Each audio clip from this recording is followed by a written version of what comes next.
Elektron yang dipindah ke Dian Sandi itu adalah dokumen yang dia potret dengan kamera miring lagi. Dan kemudian orang yang mengubah namanya Andi Aswan atau Joshua itu yang melanggar 35. Karena dia dengan tujuan informasi elektronik atau itu dianggap seolah-olah data yang otentik. Padahal itu bukan data otentik. Nih contohnya datanya. Data yang diunggah oleh Dian Sandi itu adalah data yang miring. Data yang tidak sesuai dengan data harusnya dilakukan oleh... Maaf Bu, boleh saya pegang dulu? Nah ini. Ya ini. Nah jadi datanya adalah seperti ini. Datanya miring. Kalau datanya miring, itu datanya kemudian bukan data yang seharusnya dilakukan. Nih entah. PDP. Ya. Supaya perkara itu tidak lagi ada di Kejaksaan Tinggi DKI Jakarta. Kalau kita mau konsisten dalam aturan hukum. Tapi kalau kejaksaan juga tidak konsisten, ya berarti buat apa kita punya KUHP baru? Buat aja kita punya KUHP baru, ya semua aja ditabrak hanya karena berlindung di balik kewenangan. Kewenangan itu ingat loh, kewenangan itu juga ada batasnya, bukan kewenangan yang absolut, tetapi kewenangan by law. Ada aturan yang mengatur kewenangan itu supaya kewenangan itu tidak disalahgunakan. Oleh karena itu terhadap berkas perkara yang sudah lewat 14 hari, menurut kami tidak perlu lagi lah dikirimkan oleh penyidik Polda Metro Jaya. Udah lewat batas waktunya 14 hari. Buat apa lagi sih? Berarti menunjukkan bahwa Polda Metro Jaya tidak profesional, tidak serius, dan tidak melaksanakan KUHP. Buat apa kita punya hukum yang baru kalau semua ditabrak? Pada akhirnya apa? Perkara ini hanyalah dagelan. Perkara ini hanyalah permainan yang dimotori oleh kepentingan orang-orang tertentu. Kita nggak tahu kepentingan siapa gitu. Ya, hanya karena kepentingan politik, semua aturan hukum ditabrak dan tidak ada kepatuhan dari aparat penegak hukum. Tidak ada compliance oleh aparat penegak hukum. Menurut saya itu kecacatan di awal 2026 pada saat KUHP dan KUHP baru diberlakukan. Itu Mas Roy dari saya. Iya sama seperti kemarin ya. Jadi restoratif justice-nya harus restorasi yang benar, bukan restoratif justice ala-ala Solo. Ya. Nah, kayak gini nih, restoratif justice ala-ala Solo. Yang lain minum kopi, sementara ini nggak jelas, sementara yang lain diproses gitu ya. Jadi ini ala-ala Solo. Ya, gitu. Solo apa? Ya nggak tahu. Ya. Pokoknya gambarnya adanya kayak gini. Nah, itu ya teman-teman semua. Jadi itu tadi yang dikatakan Mas Gafur ya soal ini persis sama kayak yang dikatakan orang dengan Pak Kasmujo tahun 2017. Berkas perkaranya gimana? Bolak-balik. Nah, ya, ada tambahan dari cukup. Mengingatkan bahwa awal yang mengajukan atau yang memposting fotokopi ijazah itu kan Dian Sandi. Ya, kenapa dia tidak tersentuh sama sekali itu yang tertentu. Itu. Oke. Jadi sekali lagi ya, ini diingatkan bahwa apa? Awal ini kan kemarin datang tuh orangnya, ya diperiksa 2 hari yang lalu.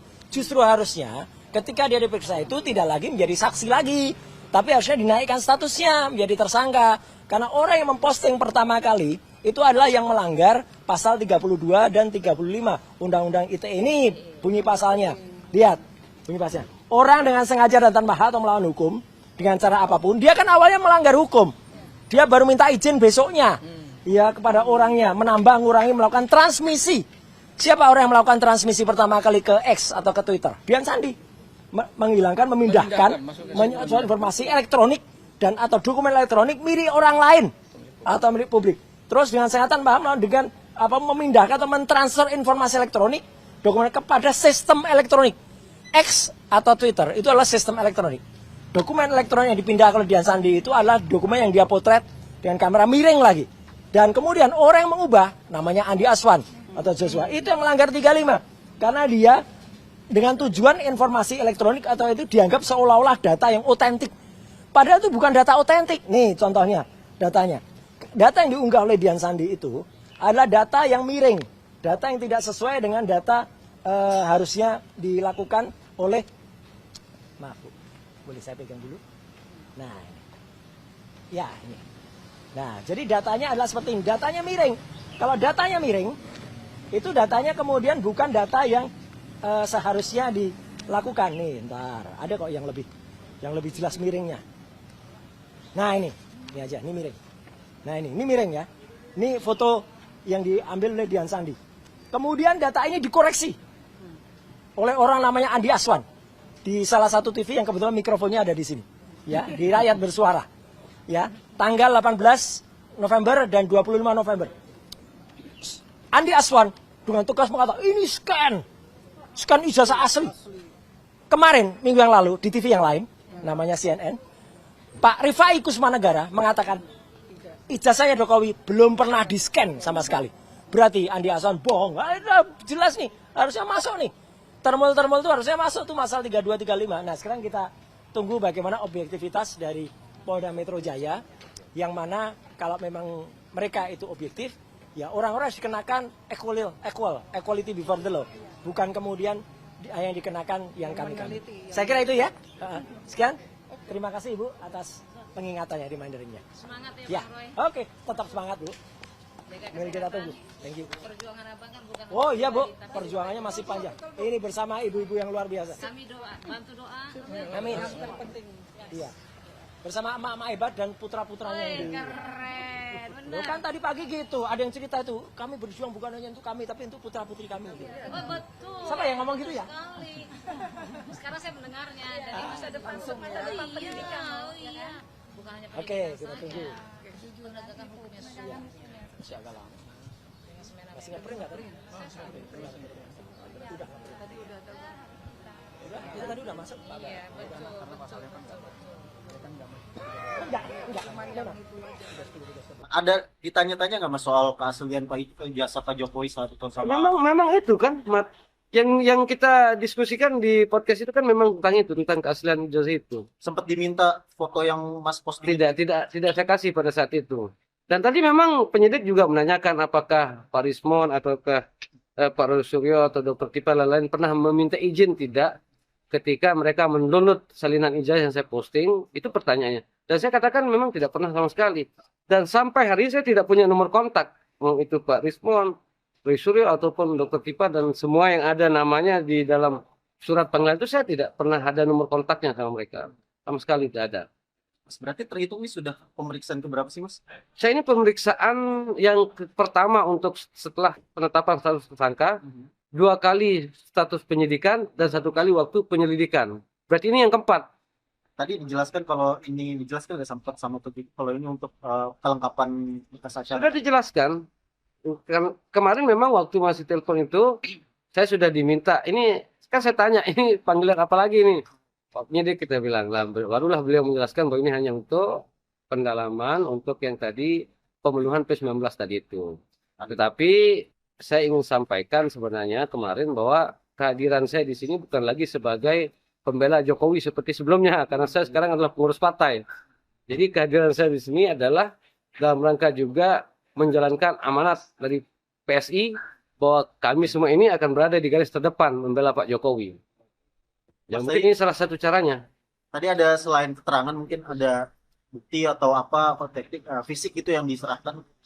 Ada yang diserahkan, tetapi kan saya masih punya flashdisk yang kemarin. Nah, di situ saya colok ada beberapa kapturan aja sebenarnya. Nah, mungkin ini saya melihat ada desakan baik itu yang sidang CLS maupun dari beberapa konferensi pers yang meminta bahwa harus saya yang ditahan, harus saya yang ditahan, harus saya yang ditahan. Nah, itu yang saya jelaskan tadi juga di penyidik.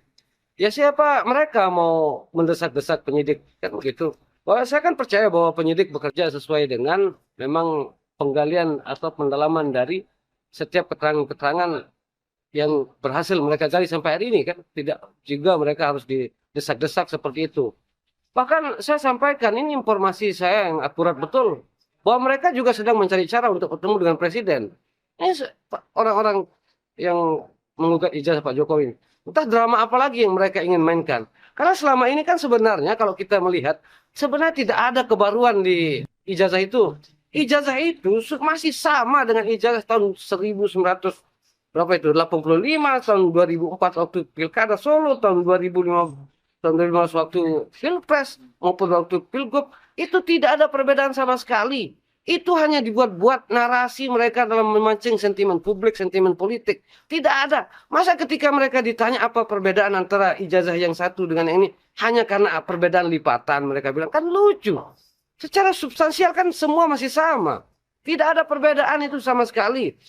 Terus ketika mereka mengatakan bahwa ijazah itu berbeda dengan saya posting, tetapi kan mereka waktu bertanya kepada Pak Jokowi maupun melalui saya, melalui Pak Jokowi, dan melalui kuasa hukum, jangan mereka sudah mengakui. Atau beliau-beliau sudah mengakui bahwa memang itu ijazah Pak Jokowi gitu loh.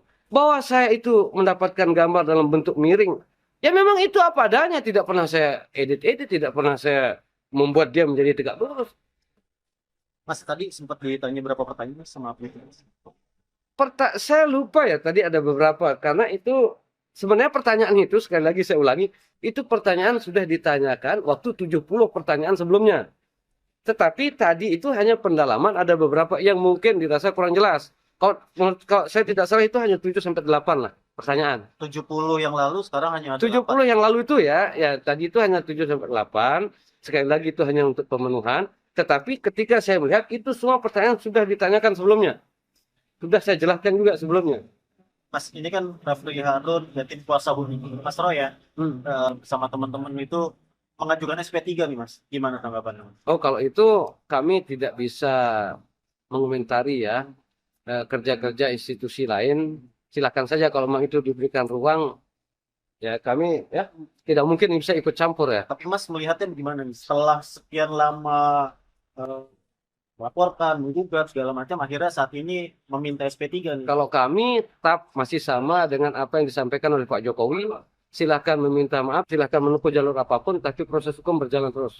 Bahkan saya sampaikan, ini informasi saya yang akurat betul, bahwa mereka juga sedang mencari cara untuk bertemu dengan Presiden. Ini orang-orang yang menggugat ijazah Pak Jokowi, entah drama apa lagi yang mereka ingin mainkan. Karena selama ini kan sebenarnya kalau kita melihat, sebenarnya tidak ada kebaruan di ijazah itu. Ijazah itu masih sama dengan ijazah tahun 1900 berapa itu 85, tahun 2004 waktu Pilkada Solo, tahun 2005 tahun 2015 waktu Pilpres maupun waktu Pilgub, itu tidak ada perbedaan sama sekali. Itu hanya dibuat-buat narasi mereka dalam memancing sentimen publik, sentimen politik. Tidak ada. Masa ketika mereka ditanya apa perbedaan antara ijazah yang satu dengan yang ini, hanya karena perbedaan lipatan, mereka bilang kan lucu. Secara substansial kan semua masih sama. Tidak ada perbedaan itu sama sekali. Terus ketika mereka mengatakan bahwa ijazah itu berbeda dengan saya posting, tetapi kan mereka waktu bertanya kepada Pak Jokowi maupun melalui saya, melalui Pak Jokowi, dan melalui kuasa hukum, kan mereka sudah mengakui. Atau beliau-beliau sudah mengakui bahwa memang itu ijazah Pak Jokowi gitu loh. Bahwa saya itu mendapatkan gambar dalam bentuk miring. Ya memang itu apa adanya, tidak pernah saya edit-edit, tidak pernah saya membuat dia menjadi tegak lurus. Mas tadi sempat ditanya berapa pertanyaan Mas, sama apa itu? Saya lupa ya tadi ada beberapa, karena itu sebenarnya pertanyaan itu sekali lagi saya ulangi, itu pertanyaan sudah ditanyakan waktu 70 pertanyaan sebelumnya. Tetapi tadi itu hanya pendalaman, ada beberapa yang mungkin dirasa kurang jelas. Kalau saya tidak salah itu hanya 7 sampai 8 lah pertanyaan. 70 yang lalu sekarang hanya ada 70 yang lalu itu ya tadi itu hanya 7 sampai 8. Sekali lagi itu hanya untuk pemenuhan. Tetapi ketika saya melihat itu semua pertanyaan sudah ditanyakan sebelumnya. Sudah saya jelaskan juga sebelumnya. Mas, ini kan Rafli Harun, ya, tim kuasa hukum Mas Roy ya, sama teman-teman itu mengajukan SP3 nih Mas. Gimana tanggapannya? Oh, kalau itu kami tidak bisa mengomentari ya kerja-kerja institusi lain.